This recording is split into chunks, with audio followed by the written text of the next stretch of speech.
प्यारे विद्यार्थियों, एक बार फिर से आपका भाषा और साहित्य विषय में हार्दिक स्वागत है। लास्ट लेक्चर में हमने जो पढ़ा था उसमें राष्ट्रभाषा राजभाषा में अंतर, भाषा और बोली में अंतर देखा था हमने, और उसके अंदर कुछ जो है साहित्य का परिचय देखा था, साहित्य के प्रेरक तत्व देखे थे, साहित्य का प्रयोजन देखा था, साहित्य और समाज का संबंध बताया गया था। आज हम चलेंगे हिंदी साहित्य का इतिहास। हिंदी साहित्य को इतिहास को 4 कालों में बांटा गया, जैसा कि आप देख रहे हैं। वीरगाथा काल, जिसको प्रारंभिक काल या आदिकाल भी कह देते थे, 1050 से 1375 तक। पूर्व मध्यकाल या भक्तिकाल 1375 से 1700 तक। उच्चतर मध्यकाल या रीतिकाल 1700 से 1900 तक। आधुनिक काल या गद्य काल 1900 से आगे तक ये चला था। तो सबसे पहले हम बात करेंगे आदिकाल की। आदिकाल में हम इसकी विशेषताओं की बात करते हैं। आदिकाल की विशेषता, आदिकाल की विशेषता में पहला आप देख रहे हैं ऐतिहासिकता का अभाव। देखिए, इस काल में जो काव्य ग्रंथ मिलते थे उनके चरित्र नायक ऐतिहासिक हैं, लेकिन उनके जीवन से संबंधित तिथियां, घटनाएं या घटनाएं काल इतिहास सम्मत नहीं है। यानी इस प्रकार हम ये कह सकते हैं कि इस काल की रचनाओं में ऐतिहासिकता का अभाव और कल्पनाओं की प्रचुरता है। क्यों? क्योंकि उनकी जो भी तिथियां थी जीवन से संबंधित या जो भी घटनाएं थी, उनका कोई प्रमाण हमें इतिहास सम्मत नहीं मिल पाता है। दूसरा देखें, युद्धों का सजीव वर्णन। इस काल में जो स्थिति थी वो युद्ध से आक्रांत थी। सभी राज्यों में परस्पर और आंतरिक कलह होती रहती थी और बाह्य आक्रमण की आतंकपूर्ण स्थितियां बनी रहती थी। इस काल के कवियों ने अपने ग्रंथों में भी युद्ध का अत्यंत सजीव वर्णन किया है। तीसरा है संकुचित राष्ट्रीयता। इस काल के अधिकांश कवि राज्याश्रित थे और हमेशा अपने आश्रयदाताओं की उन्मुक्त कंठ से प्रशंसा के लिए काव्य ग्रंथों की रचना करते रहते थे तथा अपने आश्रयदाता को केंद्र मानकर उसके युद्ध अभिमान का उल्लेख करना उनकी रचना का धर्म बन गया था। यानी संकुचित नेशनलिटी जो है, राष्ट्रीयता की भावना, वो बहुत संकीर्ण हो गई थी, क्योंकि जो भी कवि होते थे वो राजा पर आश्रित होते थे। राजा ही उनका लालन पालन करता था, राजा ही उनको धनार्जन होता था राजा से। तो वे कोशिश करते थे कि राजा को किसी भी तरीके से नाराज न किया जाए, इसलिए वो उसकी प्रशंसा के ही गुणगान करते रहते थे। वीर रस और श्रृंगार रस की प्रधानता। अब उस समय वीर रस के निरूपण के लिए युद्धों की सजीवता उदाहरण के रूप में मिलती है। युद्धों के मूल में राज्य विस्तार की अपेक्षा काफ़ी देखने को मिलती है। उस रूप में सौंदर्य का उल्लेख किसी दूत या कवि द्वारा अपने आश्रयदाता के सम्मुख किया गया है तथा आश्रयदाता के सम्मुख युद्ध के अलावा उसे प्राप्ति का कोई रास्ता नहीं रह जाता था। अगली हेडिंग है रासो ग्रंथ की रचना। इस काल में प्राय सभी ग्रंथों का नाम रासो रहा है। क्यों? क्योंकि यह एक काव्य रूप के पर्याय के रूप में उस काल की प्रधान काव्य प्रवृत्ति बन चुकी थी। रासों में काव्य का मूल रासक नामक छंद प्रयोग की बहुलता थी, इसलिए उस समय सभी ग्रंथों का नाम अधिकतर रासो रखा गया। अगला है काव्य रूप। इस काल में काव्य रूप के 2 प्रयोग लिए गए, एक मुक्तक काव्य रूप और दूसरा प्रबंधकात्मक काव्य रूप। दोनों के अंतर्गत वीर गाथात्मक और प्रेम गाथात्मक काव्य ग्रंथ उपलब्ध हैं। अगली हेडिंग है छंदों की विविधता। इस काल के कवि ने मुख्यतः यशोगान और वीर गाथाओं की रचना की, जिसमें छंदों की विविधता इसलिए भी प्रदर्शित की गई कि कवि की बहुज्ञता का सिक्का जमा सके। इस काल में आप देखेंगे दोहा, टोटक, गाथा, कुंडलिया, रासो आदि छंदों का बड़ा ही कलात्मकता के साथ प्रयोग किया गया। अगला देखते हैं अलंकार योजना। इस काल के लिए काव्य ग्रंथों में रूपक, उपमा, अतिशयोक्ति, अनुप्रास, यमक, उत्प्रेक्षा और लोकोक्तियों के अतिरिक्त साम्य मूलक, विरोध मूलक, न्याय मूलक अलंकारों का प्रयोग भी किया गया। तो ये हमने देखी कि आदिकाल की कुछ विशेषता उस समय जो हमें दिखाई दी, उन विशेषताओं को हमने इसमें अंकित किया। अब आगे चलते हैं, हम भक्ति काल की विशेषताओं के बारे में हम बात करेंगे। इसमें पहला आता है भक्ति का प्राधान्य, यानी इस काल के, भक्ति काल के समस्त कवि भक्ति मार्गी थे।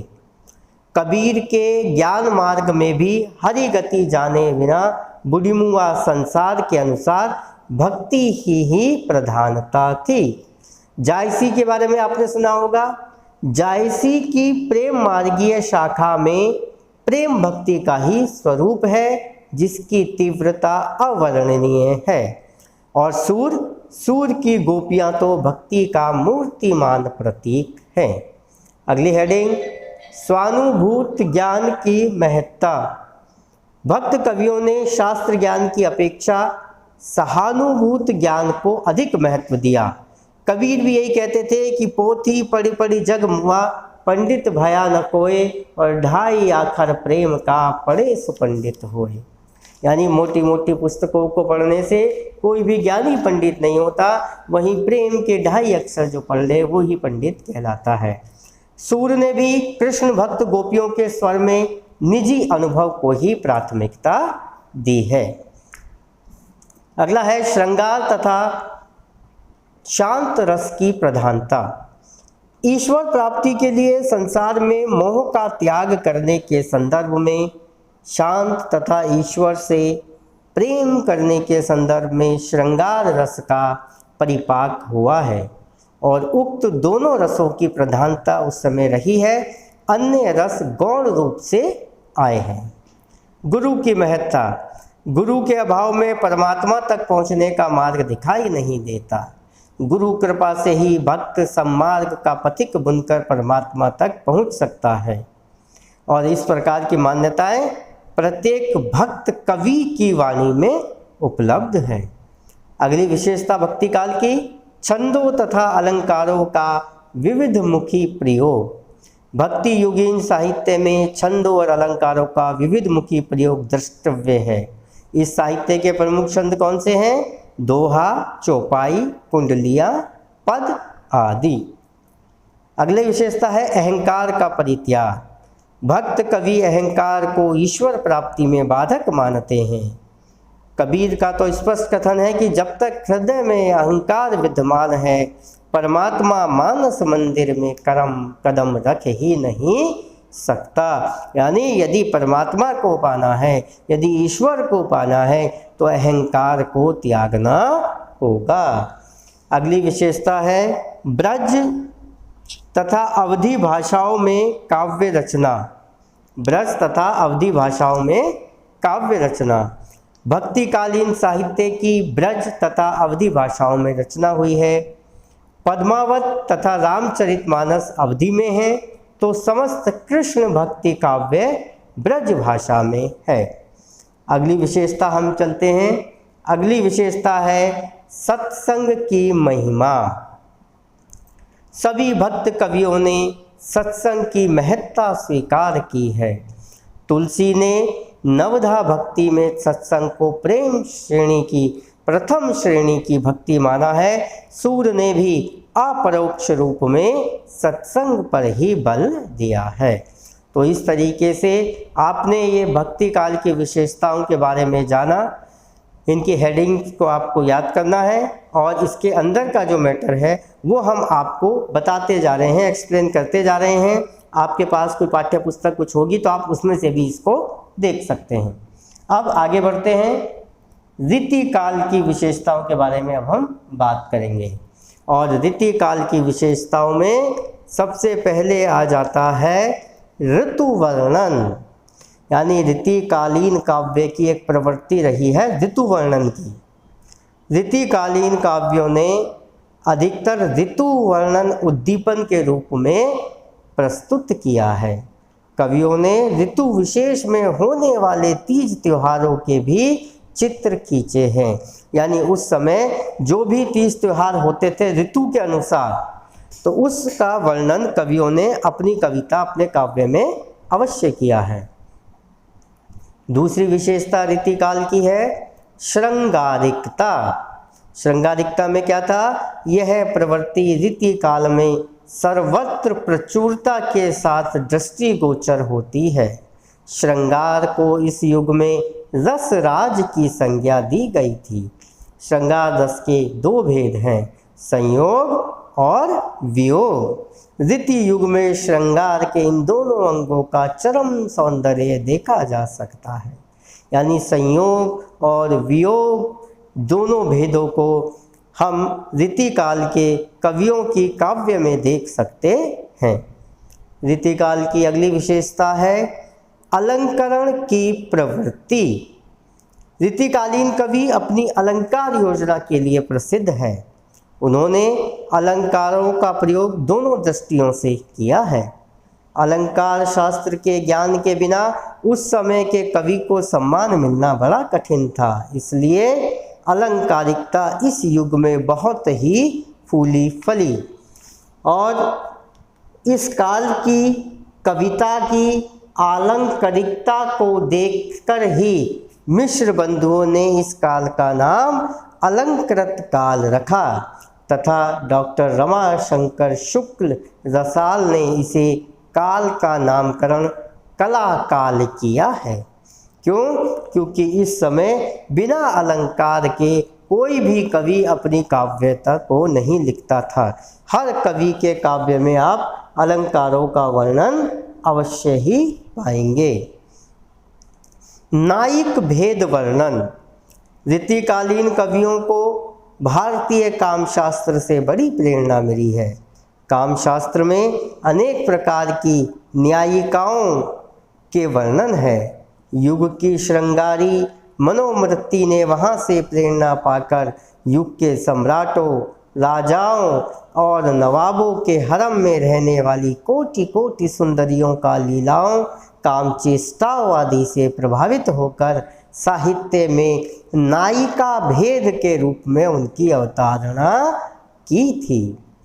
अगली विशेषता पर चलते हैं। अगली रीतिकाल की विशेषता है नख शिख वर्णन। यानी रीतिकालीन कवियों के सामने नारी का एक ही रूप था और वह था विलासिनी प्रेमिका का नारी। उनके लिए एकमात्र भोग विलास का उपकरण थी।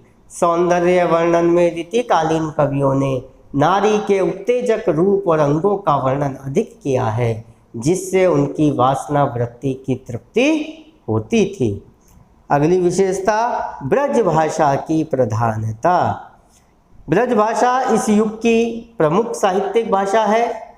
यह काल ब्रज भाषा की चरमोन्नति का काल है। इस समय ब्रज भाषा में विशेष निखार, माधुर्य और प्रांजलता का समावेश हुआ है।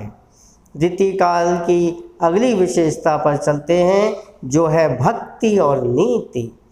प्रत्यक्ष रूप में रीतिकाल श्रृंगार युग था, फिर भी इस काल में भक्ति और नीति संबंधी सूक्तियाँ भी देखने को मिल जाती हैं। और रीतिकाल की अंतिम विशेषता पर चलते हैं, लक्षण ग्रंथों का निर्माण। रीतिकाल में कवि कर्म और आचार्य कर्म एक साथ चलते रहे। रीति मुक्त कवियों को छोड़कर प्राय इस काल के सभी कवियों ने लक्षण ग्रंथों का निर्माण किया है। तो इस प्रकार आपने यहाँ पर देखा रीतिकाल की आवश्यकता। तो आज आपने जो अध्ययन किया है उसमें आपने देखा कि चारों कालों का काल अवधि आपको पता लगी। आदिकाल की क्या विशेषता थी ये आपने जाना, भक्ति काल की क्या विशेषता थी ये आपने जाना, और रीतिकाल की जो विशेषताएं थी उसको आपने जाना। आप हेडिंग को याद कर सकते हैं। डिटेल के लिए आप किसी भी पाठ्य पुस्तक जो आपके पास हो उसका अध्ययन कर सकते हैं, उसको पढ़ सकते हैं। जो हम बता रहे हैं उसको सुनकर कहीं लिखना चाहें तो आप उसको लिख भी सकते हैं। तो आज हम अपना व्याख्यान यहीं पर समाप्त करते हैं। अगले व्याख्यान में नए टॉपिक के साथ मैं डॉक्टर राकेश बड़ोला फिर आपसे कृष्णा इंस्टीट्यूट ऑफ लॉ के व्याख्यान में मुलाकात करूंगा। तब तक के लिए जय हिंद, जय भारत।